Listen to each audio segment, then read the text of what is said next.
Ano ba ang political dynasty? Ang political dynasty ay tumutukoy sa kalagayan kung saan ang kapangyarihang pampulitika ay nakukonsentre sa iilang pamilya o angkan sa loob ng mahabang panahon. Sa ganitong sistema, ang mga posisyon sa pamahalaan, mula sa lokal hanggang pambansang antas, ay paulit-ulit na nahahawakan ng mga miyembro ng iisang pamilya.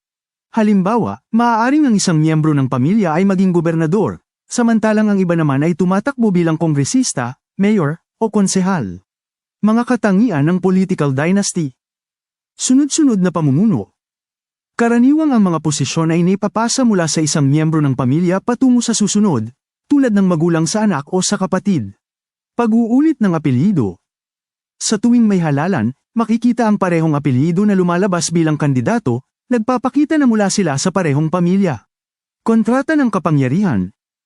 Ang mga desisyon at kapangyarihan ay umiikot lamang sa isang pamilya, na kadalasang may kontrol sa mga mahalagang yaman, negosyo, o industriya sa kanilang nasasakupan. Halimbawa ng political dynasty. Isang halimbawa ay kung ang isang pamilya ay may kasalukuyang mayor at pagkatapos ng kanyang termino, ang asawa, anak, o kapatid niya ang susunod na tatakbo at mananalo sa parehong posisyon.